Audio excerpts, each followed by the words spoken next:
இயேசு கிறிஸ்துவின் நாமத்தினால உங்களை வாழ்த்துக்கிறேன். இந்த நாளிலையும் கொலோசியர் 3ஆம் அதிகாரம் 2வது வசனம், பூமியில் உள்ளவைகள் அல்ல மேலானவைகளை நாடுங்கள்.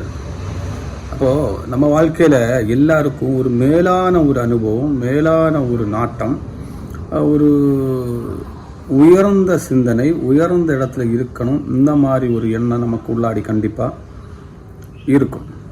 அப்போ அந்த ஒரு கான்செப்டை பைபிள் எப்படி சொல்லுதுன்னா, பூமியில் உள்ளவைகள் அல்ல மேலானவைகளை நாடுங்கள். அப்போ மேலானவைகளை நாடுங்கள். அந்த மேலானவை என்ன? இப்போ பூமிக்கு அடுத்தவைகள் அல்ல, இப்போ நம்ம நினைக்கிற மேலானவைகள் அல்ல, தேவன் எதிர்பார்க்கிற மேலானவைகள். நம்ம இயேசு கிறிஸ்துவின் சொல்லி தான் நம்ம ப்ரேயர் பண்ணுற நேரம் ஒரு நல்ல ஒரு வீடு, அல்ட்டா, எங்கள் லைஃபுக்கு வேண்டி, என் குடும்பத்துக்கு வேண்டி, எனக்கு வேண்டி பர்சனலி, இந்த மாதிரி கேள்வியோடு தான் நம்ம அவர்கிட்ட மூவ் பண்ணிக்கிட்டு இருக்கிறோம். ஆனால் அவர் என்ன சொல்கிறாரு?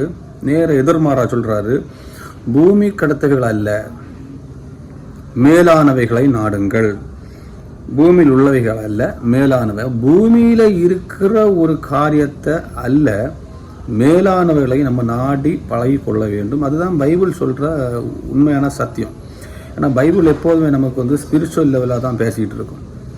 நம்மளோட ஆத்மா அவரோடு இசைந்திருக்கிற ஒரு அனுபவம் தான் பைபிள் பேசிகிட்டு இருக்கும். அது நம்ம அதை முன்மாதிரியாக வைக்காமல் இந்த உலக காரியத்தை முன்னாடி வச்சுட்டு ஆத்மாய்க்குள்ள ஒரு காரியத்தை பேக்கில் வைக்கிறோம். அது உண்மையிலே அது தப்பான ஒரு கண்ணோட்டம். அப்படி உள்ள கண்ணோட்டத்தின் மத்தியில் தான் அந்த உலக வாழ்க்கை அநேக பேர் மத்தியில் ஓடிட்டு இருக்கு. ஆனால் அவங்க ஏமாற்றப்படுவார்கள்னு உள்ளது அவங்களுக்கு தெரியாமல் ஓடிட்டு இருக்கிறாங்களான்னு தெரிய மாட்டேங்குது. இந்த வசனம் அப்படி சொல்லவே இல்லை. இதுக்கு முந்தின வசனத்தை நீங்கள் படிச்சீங்கன்னா 1வது வசனம், நீங்கள் கிறிஸ்துவுடன் கூட எழுந்ததுண்டானால் கிறிஸ்து தேவனுடைய வலது பரிசத்தில் வீற்றிருக்கும் இடத்தில் உள்ள மேலானவளை தேடுங்கள். அப்போ இது யாருக்கு இன்னும் ஆழமாக குறிக்கப்பட்டிருக்குன்னா, நாம கிறிஸ்துவன் கூட எழுந்ததுண்டானால், கிறிஸ்துவன் கூட எழுந்ததுண்டானால் அதுக்கு அர்த்தம் என்னன்னா, மரித்து எழுந்திருக்கிற ஒரு அனுபவம். பாவத்துக்கு மரித்து ஜீவனுக்கு எழுந்திருக்கிற ஒரு அனுபவம் தான் கிறிஸ்துவுடன் கூட எழுந்திருக்கிறது உண்டானால். ஏன்னா இயேசு கிறிஸ்து பாவத்துக்கு மரித்து ஜீவனுக்காக வேண்டி எழுந்திருந்தார். அதே அனுபவத்தில் தான் நம்மளும் கிறிஸ்துக்குள்ளாடி நீங்கள் மரித்திருக்கீங்களா? பாவத்துக்குள்ள மரித்து அடக்கம் பண்ணப்பட்டு கிறிஸ்துவோடு எழுந்திருக்கிற அனுபவம் இருக்கிறவங்க பிதாவின் வலது பாசத்தை வீட்டிருக்கிற மேலானவைகளை குறித்து தேடுங்கள். நான் முதல்ல என்ன சொன்னேன்? நாடுங்கள்னு சொன்னோம். ஆனால் இந்த வசனம் முதல்ல தேடுகிற ஒரு அனுபவம் நமக்கு இருக்கணும். மேலானவைகள்னா என்ன? அந்த மாதிரி ஒரு தேடுகிற அனுபவம் நமக்குள்ளாடி கொண்டு வரணும். இந்த உலக காரியத்தை விட்டுட்டு நம்ம உலகத்தில் உள்ள எல்லா காரியத்தையும் நம்ம தேடிகிட்டே இருக்கிறோம். பட் அந்த உலகத்தில் உள்ள தேடுதல் நம்மளை ஒரு முற்றுப்புள்ளி கொண்டு வருமா? கண்டிப்பாக கொண்டு வராது. 80 வருஷம் ஆகிற நேரம் எல்லாரும் இறந்து போகும். அப்போ தேவன் அதான் அழகாக சொல்கிறாரு, நீ என் கூட எனக்கு வேண்டி என கூட மறித்து நீ எழுந்திருந்திருக்கேன்னா, பாவத்துக்கு மறித்து நீ எழுந்திருக்கேன்னா, நான் வலது பக்கத்தில், பிதாக்கு வலது பக்கத்தில் இருக்கிற அந்த மேலானவைகளை நீ தேட தொடங்கு. இந்த உலகம் ஒரு நாள் அழிந்து போகும், இந்த ஆத்மா இந்த இடத்துல இருந்து எடுக்கப்படும். அப்படி சொல்லிட்டு 2வது வசனத்தில் என்ன சொல்கிறாரு? பூமியில் உள்ளவைகள் அல்ல மேலானவைகளை நாடுங்கள்.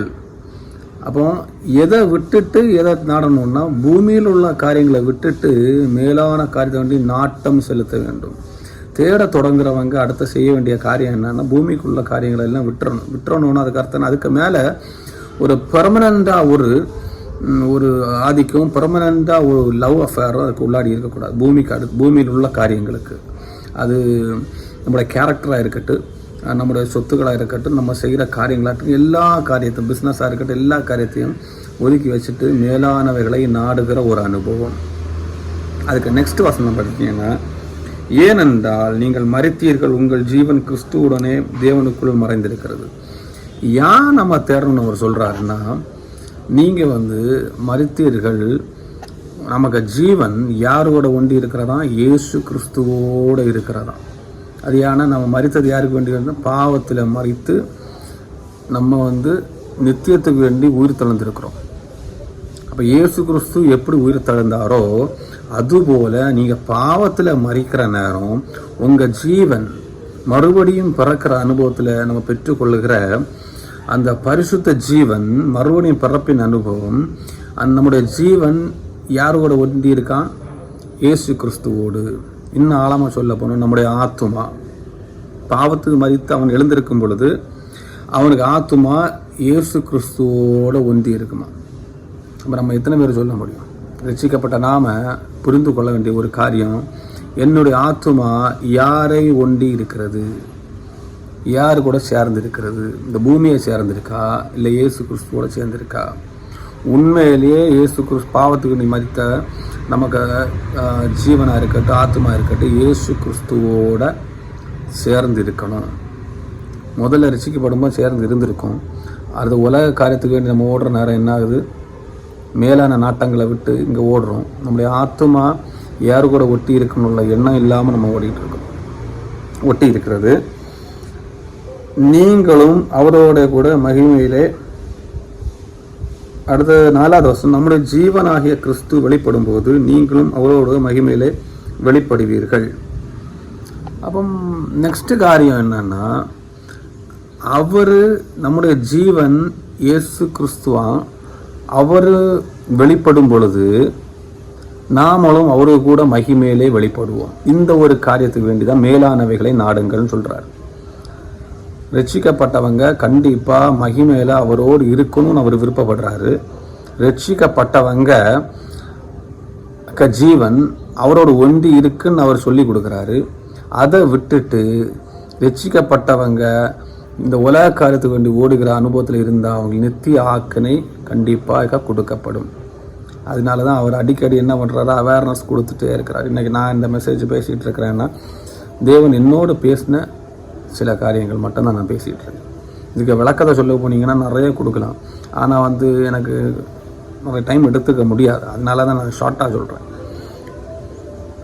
அதுக்கு அடுத்த 5ஆம் வசனம் என்ன போட்டிருக்கேன்? ஆகையால் விபச்சாரம், சுத்தம், மோகம், துருச்சி, விக்கிராராதனை என்ன பொருளாசை ஆகிய இவைகள் பூமியிலே உண்டு பண்ணுகிற உங்கள் அவயங்களை அழித்து போடுங்கள். அப்போ அந்த கீழே எதெல்லாம் அழித்து போடணும்? நம்ம சரீரம் தான் நம்மளை இந்த உலகத்தில் நம்மளை பாவம் செய்ய தூண்டுகிற அவயமாக இருக்கிறது. அதில் தேவையில்லாத சிந்தனைகள், எண்ணங்கள், நம்ம ஆத்துமாய கலங்கடிக்கிற என்னென்ன காரியம் உண்டு அதெல்லாம் அந்த அடுத்த வசனத்தை கொடுத்து இதெல்லாம் அழித்து போடணுமா? அழித்து போடுங்க. இதில் போய் இன்னும் ப்ரேயர் பண்ணிகிட்டு இருக்க முடியாது. கடவுளை இதெல்லாம் மாற்றி கொடுங்க. நம்ம தான் அழிக்கணும். அழிக்க வேண்டிய காரியத்தை நம்ம அழிச்சா நம்ம என்ன பண்ணோம்? மேலான காரியங்களை நம்ம தேடிக்கிட்டு இருப்போம். இந்த உலகத்துக்குரிய காரியத்தில் இருந்து மேலான காரியங்களை தேடும்படியாக தான் தேவன் நம்மளை அழைத்து இருக்கிறாரு. தேவன் நமக்கு ரட்சிப்பை கொடுத்துருக்கிறாரு. தேவனுக்கு ரட்சிப்பை கொடுத்தா மாத்திரமில்லை, நம்முடைய ஜீவன் ஏதோட ஒட்டி கொண்டிருக்கிறது? இயேசு கிறிஸ்துவோட ஒட்டி கொண்டிருக்கிறது. அந்த இயேசு கிறிஸ்து இன்னொரு நாள் என்ன பண்ணுறாரு? அவர் மகிமையில் நம்மளை கொண்டு போகிற நேரம் நம்மளை மகிமையிலே கொண்டு போகிற தேவனாக இருக்கிறார். இது மூலம் தேவன் நம்மளை ஆசீர்வதிப்பாராக. ஆமென்.